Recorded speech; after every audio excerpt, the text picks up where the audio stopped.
Línea para conversar con nosotros la ministra de Gobierno y Justicia de la provincia de Entre Ríos, la doctora Rosario Romero. ¿Cómo andamos, ministra? Muy bien, Fabián. Un saludo al equipo y una felicitación por la tarea que sé que están haciendo de periodismo responsable en estos días, en que es tan necesaria la comunicación seria y la difusión de datos reales, porque hay mucho dato circulante que por ahí confunde.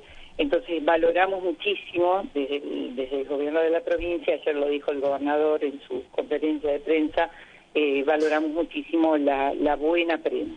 Usted sabe que nosotros insistimos mucho en esto de pedirle a la gente no compartir cualquier cosa, ni hablar en nuestro caso, ¿no? El cuidado que debemos tener, en los recaudos que hay que tener, pero sobre todo compartir con el ciudadano. A mí me gusta mucho cuando Víctor Hugo juega con esta idea de que tenemos que trabajar de ciudadanos, y en eso va esto de no compartir también cualquier cosa, porque circula tanto en las redes sociales en este momento, y generalmente mucho de lo que circula es para extender el miedo, para alentar el pánico, para todo lo que no nos tiene que pasar en este momento. Exactamente, porque en el momento de una pandemia lo que hay que escuchar son las voces autorizadas. Y nuestro gobernador, una de las cosas que nos recomienda es la centralización de los esfuerzos, es decir, hay una conducción nacional que encabeza el presidente Fernández, hay un ministerio nacional que es el Ministerio de Salud que está conducido por una persona que tiene larguísima trayectoria en salud pública como es Ginés González García, y en el orden provincial la ministra de Salud, y nuestro gobernador y la ministra de Salud son los que trazan las líneas sobre las cuales todos trabajamos. No, por ejemplo, yo tengo un grupo con los intendentes, pero no me introduzco en ninguna cuestión vinculada a la salud, sino que consulto antes, porque en realidad tenemos que ser muy responsables y trabajar en una misma dirección.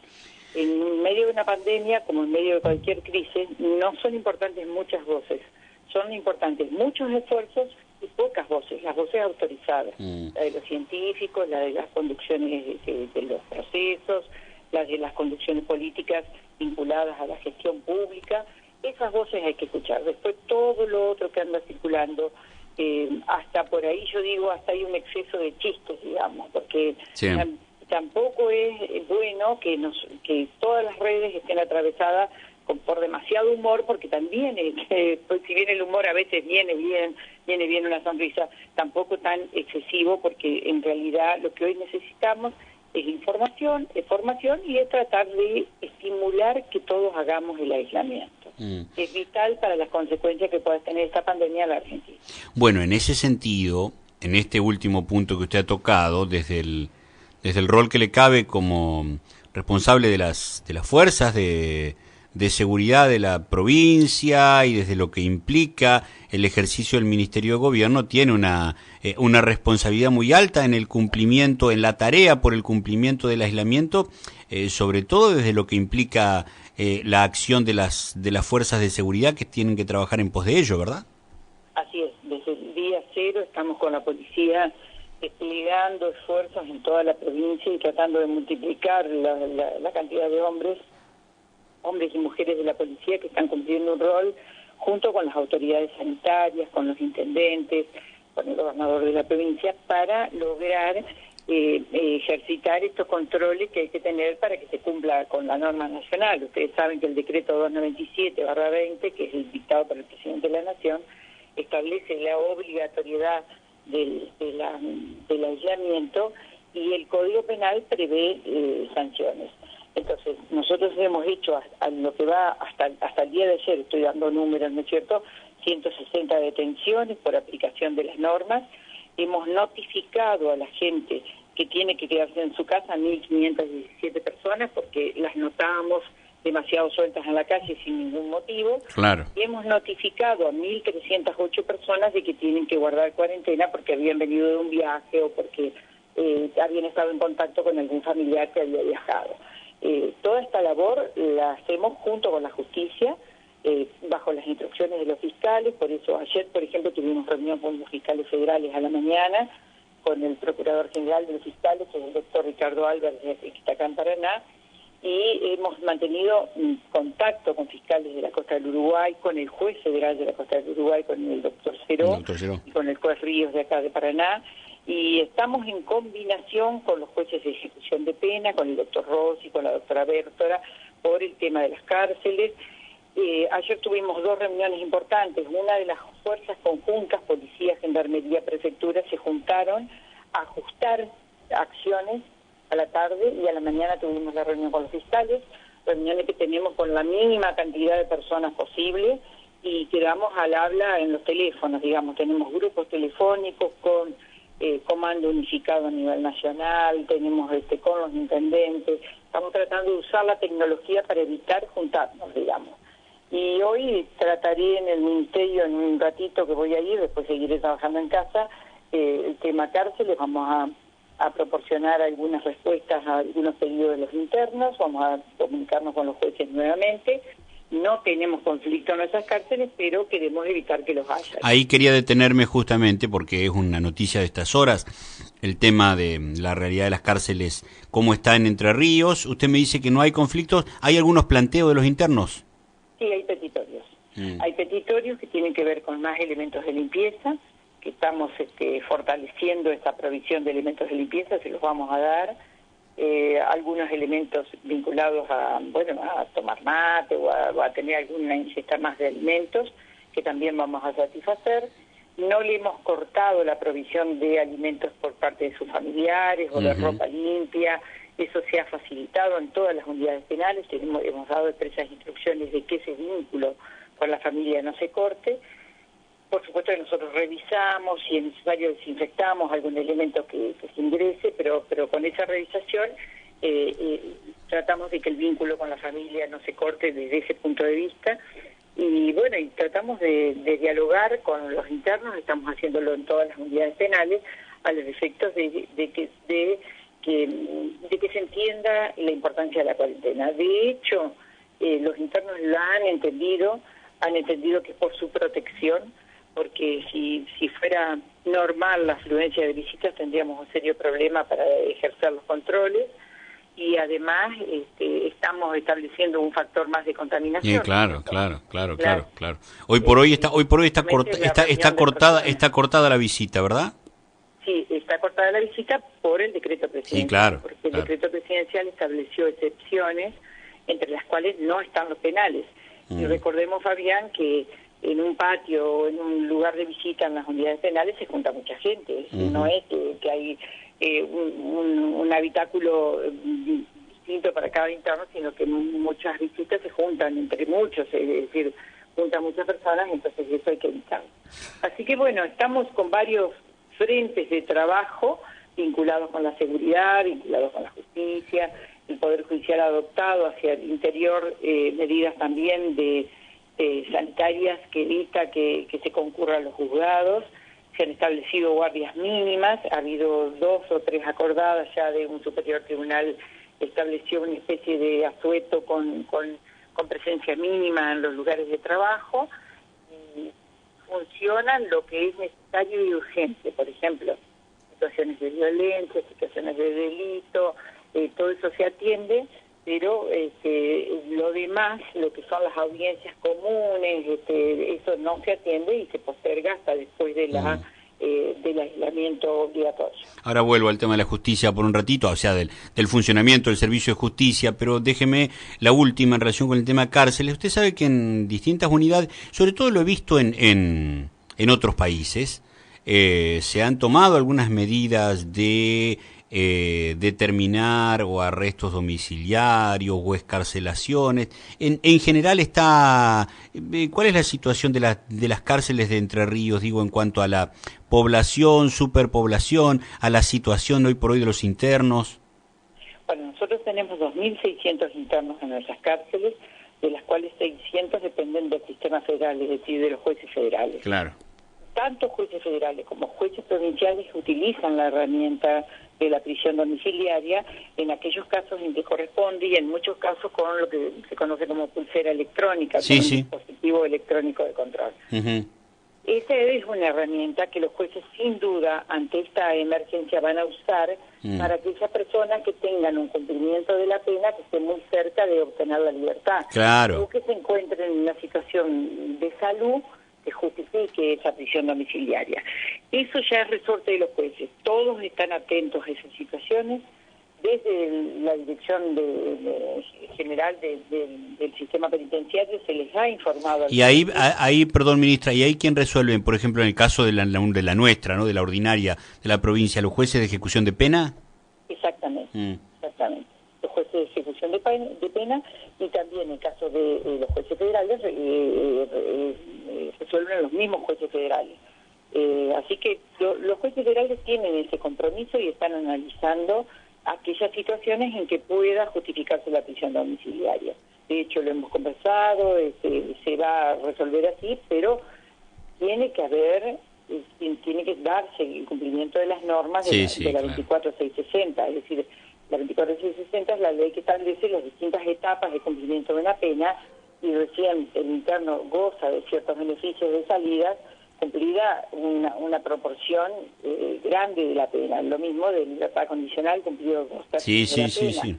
Entonces, los jueces van a tener en cuenta estas cuestiones, no alguien que haya sido condenado hace un mes o 2 meses o un año a una pena larga, por ejemplo, va a estar en prisión domiciliaria, sino que podrá llegar a estarlo aquel cuyas condiciones de salud o cuyas condiciones de cumplimiento de la pena si lo justifican. Sí, que te falten meses, por ejemplo. A nosotros nos excede, digamos, nosotros informamos a los jueces cuáles son los presos que están con una situación delicada de salud. Y en cada caso ellos van a analizar la situación. Ministra, usted me decía que el servicio de justicia está garantizado más allá de la cuarentena y del aislamiento, ¿verdad? Así es, así es. Para todo aquello que sea urgente. Lo que sí, ¿están suspendidos los plazos de proceso? Así es. Están suspendidos los plazos de proceso y están garantizados todas las urgencias, digamos, la respuesta ante las urgencias. De parte del Colegio de Abogados ha habido algunos pedidos especiales, en algunas causas en que los trabajadores tienen que cobrar cheques, hay toda una gama de situaciones que se presenta ante esta particular situación, porque esto no es lo mismo que una feria. En la feria de enero o en la feria de julio el banco funciona, claro. En cambio ahora se dieron situaciones muy particulares, que el banco no estaba funcionando, o por lo menos funciona también con una atención mínima, funciona más por home banking, y hay cosas que no se pueden hacer por home banking. Entonces todo esto genera planteos que hay que ir resolviendo día a día. Yo digo, las normas acá las tenemos que ir pensando para las circunstancias que se nos van presentando y para no aflojar los términos del aislamiento. Es decir, para que la gente pueda hacer la mayor cantidad de trámites desde su casa. Y por fuera de la violación de la cuarentena, digamos, de acuerdo a lo que le reporta a usted, lo que le reportan las fuerzas, ¿hay una disminución en el delito en general por lo mismo de la menor circulación? Sí, Fabián, hay una disminución. Eso me lo ha hecho notar la policía. Tenemos mucha menos cantidad de delitos, por supuesto que no hay arrebatos, ¿no? Claro. Hemos tenido muy poca cantidad de delitos. Los últimos delitos que se han presentado han sido riñas, algunas lesiones, pero en situaciones de familia o en situaciones de pequeños grupos, pero no hemos tenido mayormente delitos contra la propiedad, ha disminuido sensiblemente. Es decir que por lo que usted me señala, las fuerzas trabajan todas coordinadas aquí, sean provinciales o federales. En diálogo permanente, sí. Estamos todos los estados enlazados. El gobernador nos recomendó que cada uno mantenga diálogo con los ministros de su área. En mi caso con Sabina Frederick y con la doctora Marcela Lozardo, ministra de Justicia. Yo estaba en contacto, la ministra de Justicia, la ministra de Seguridad están al contacto telefónico, responden los teléfonos, y tenemos un comando unificado de seguridad a nivel nacional al que reportamos diariamente los ministros provinciales con datos de la provincia. Así que estamos al habla permanentemente. ¿Se están cerrando los accesos, por lo menos restringiendo a los que son estrictamente vecinos de las ciudades? Esto ha ocurrido también ahora, en las últimas horas, aquí en Concepción del Uruguay. ¿Cuál es la...? Pero ocurre esto. Hay una disposición constitucional, ustedes la conocen, la libre circulación dentro del país. Pero pero en estos momentos en que está restringido el turismo, restringida la actividad económica, restringida la salida de las personas hasta para la segunda vivienda, dice el Decreto Nacional. Es decir, si uno tiene una quinta, una casa de fin de semana, también eso está restringido. Salvo el muchacho del yate que no se enteró, ¿no? Claro, a menos que uno viva ahí, digamos, porque hay gente que vive en sus lugares de fin de semana, digamos, lo que originariamente empezó siguiendo el fin de semana, viven ahí. Todo eso está restringido. Entonces, para ejercer los controles, los estados, si tienen, por ejemplo, Gualeguaychú tiene 5 entradas, restringió las entradas, dejó 3. Concordia tiene 4, dejó 2. Concepción del Uruguay hizo lo mismo, restringió las entradas. ¿Por qué?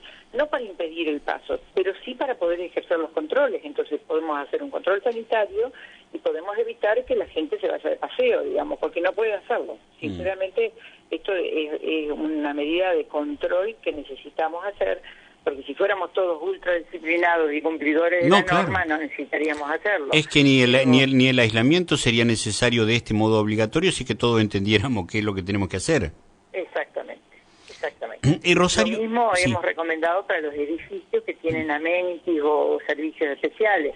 En Paraná había ayer un edificio en que nos denunciaron que en la pileta de natación del edificio había tomando sol grupos de personas. Eso también está desaconsejado, porque la cuarentena tiene que ser en el domicilio. Y no, claro, pero lo mismo estableció el gobierno nacional respecto a los countries. Ayer escuchaba normas de la provincia de Buenos Aires, donde hay muchos countries, que le recomendaban a la gente no estar en los espacios comunes de los countries, sino estar en su casa. Esto es lo que tenemos que entender, es no contacto con el otro hasta se desaconsejan las reuniones familiares, es decir, que cada uno se quede en su casa. Ministra, ¿usted tiene reportes de ciudadanos entrerrianos que estén intentando volver del exterior? Sí, me han informado de varios casos, he venido dando las recomendaciones. Tuvimos gente que llegó por Ezeiza, que se autorizó a un auto a irlos a buscar con medidas de seguridad que no tenían ningún síntoma, salieron de Ezeiza y se vinieron directamente a hacer la cuarentena en la provincia, el aislamiento. Lo mismo tenemos gente en Paraguay que están siendo retirados, gente que volvió de Brasil. Sí, había muchos entrerrianos afuera y todavía los hay con ánimo de llegar. Hace un ratito me hicieron una consulta sobre estudiantes que están en Colombia con esos programas de intercambio. Y yo lo primero que pregunté es cuándo tenían prevista la vuelta. La tenían prevista en julio. Bueno, en esos casos se aconseja quedarse hasta que tuvieran prevista la vuelta, porque el país no tiene tantos recursos como para enviar aviones a buscar a todas las personas que tenían prevista una vuelta mucho más lejana.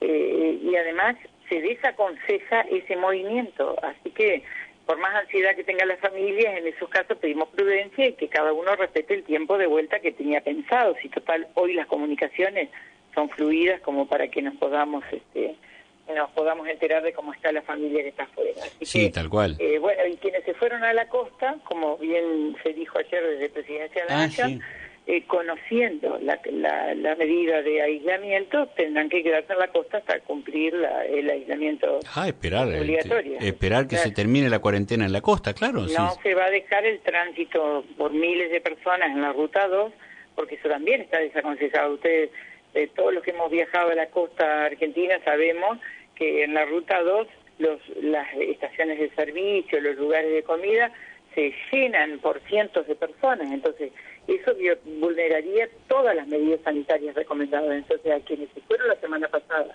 que ya conocían la situación de inminente cuarentena, de inminente aislamiento, o aún los que se fueron el viernes conociendo el aislamiento, deberán quedarse. Sí, la otra cosa que decía el presidente, volviendo al tema del exterior, de la gente que está en el exterior, es que no solamente lo que cuesta en términos económicos la repatriación, sino también lo que implica tener ordenados los controles al momento de los ingresos, porque ese también es otro tema, ¿no? Los controles sanitarios. Se controla temperatura, se hace un interrogatorio, se les hace firmar un acta compromiso de hacer el aislamiento. Es todo un tiempo que lleva y una cantidad de recursos humanos impresionante.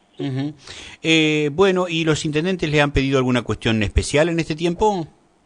Bueno, en el grupo hemos trabajado soluciones comunes a problemas comunes. Esto del cierre de las ciudades lo hemos desaconsejado, sino que hemos, en todo caso, acordado en estos cierres parciales a los efectos de optimizar los controles. Los intendentes están preocupados con la situación económica, como está preocupado el gobernador, pero bueno, estamos todos esperanzados en que si pasamos lo peor de esta emergencia, Argentina tiene capacidad de recuperación y sin duda vamos a poner todos el esfuerzo para así hacerlo. Pero bueno, la ayuda humanitaria va a llegar, ya se han dispuesto medidas en el orden nacional. Ustedes saben que ayer se dispuso un aporte de 10.000 pesos para las personas que son contrapropistas, monotributistas. Después se han previsto refuerzos en las tarjetas alimentarias, refuerzos de asistencia en algunos casos. Se van adoptando medidas para paliar los efectos de la crisis.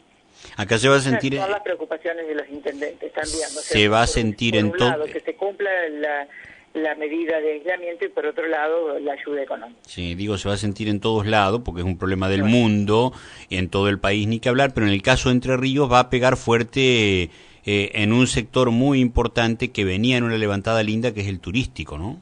Así es. El turismo, olvidémonos del turismo en estos tiempos, sí. hasta que pase la pandemia. Sí, claro, claramente. Pero es inteligente la medida de los países, porque miremos, Fabián, lo que pasó en Italia, no, claro, lo que claro. pasó en Francia, lo que pasó en Inglaterra, lo que pasó en España, que por no tomar una medida que digamos muy rigurosa de aislamiento, hoy lo están tomando tardíamente, pero con miles de muertos. Sí, internacionalmente se está mirando muy bien lo que está haciendo el Estado argentino. Así es. Más allá de que, por supuesto, tampoco hay que pensar que esto no va a avanzar. Lamentablemente va a tener su momento de pico. Ahora, el tema es achicar el impacto. Sí, por supuesto, por supuesto. Bueno, ministra, yo le agradezco y por supuesto no quiero dejar de pedirle en el final una reflexión, porque más allá de todo lo que nos está pasando, bueno, hoy es 24 de marzo, ¿no? Así es, hoy de mañana justamente me pensaba, va a ser un 24 de marzo atípico porque no vamos a tener las movilizaciones en la calle para recordar este día de memoria. También cuando se estableció el feriado nacional, yo estaba en el Congreso de la Nación y se dijo, no es un día ni de turismo ni de festejo, sino un día de reflexión. Nosotros valoramos mucho la democracia en la Argentina después de la noche larga de la dictadura. Y bueno, es momento de recordar lo valioso que es tener derechos, lo valioso que es tener democracia, lo valioso que es tener discusiones, aún en las diferencias, poder crecer entre todos. Y creo que un momento como el que estamos viviendo es de doble reflexión. Yo creo que son momentos de valores, de solidaridad y de reflexión y de unidad. He visto muchas imágenes de unidad nacional en estos últimos días, desde el presidente de la Nación consultando a la oposición, acompañado por la oposición y haciendo todos un esfuerzo. Yo creo que eso nos hace falta para fortalecer la democracia y para alejar todas las posibilidades de quebrantamiento de las... Incluso revalorizar el rol del ejército haciendo tareas sociales en este momento, ¿no? Acompañando el Estado. Así es, que no me cabe duda y que tanto el ejército como todas las fuerzas de seguridad están cumpliendo un rol fundamental y necesario en la Argentina de hoy. En eso el presidente fue muy enfático también en las últimas horas, diciendo, muchachos, no se entusiasmen los que me están pidiendo estado de sitio, asuman la responsabilidad que tienen que asumir. Exactamente, porque no hay que ver el estado de sitio como una panacea o como que va a solucionar todo. Yo creo que más que estado de sitio es conciencia ciudadana. Volvamos al término del ciudadano. Ser ciudadano implica tener derechos, pero fundamentalmente tener derechos y obligaciones, porque a cada derecho también le corresponde la obligación de respetar derechos de los otros. No, además cumplir con la ley, porque hoy por hoy la ley, en este caso, es este DNU. Hay que cumplirlo y si no se cumple, para eso está el Servicio de Justicia. Así es. Gracias, ministra. Cada uno en nuestro rol. Gracias a ustedes por la buena tarea que hacen y un cariño especial a todos los trabajadores de salud y a los trabajadores del sistema de seguridad y a los intendentes que están haciendo todo el esfuerzo por sostener esta medida de corte sanitaria, nacional y solidaria. Muchas gracias por habernos atendido, ministra. Que tenga buen día. la ministra de Gobierno y Justicia de la provincia de Entre Ríos, conversando un poquito de todo. Es necesario estar muy pendientes de lo que las autoridades institucionales, en este caso de la provincia, nos van marcando en un tiempo muy particular que vive el mundo, la Argentina, y en nuestra patria chica, digamos, en nuestro pago chico o en nuestra comarca, la provincia de Entre Ríos.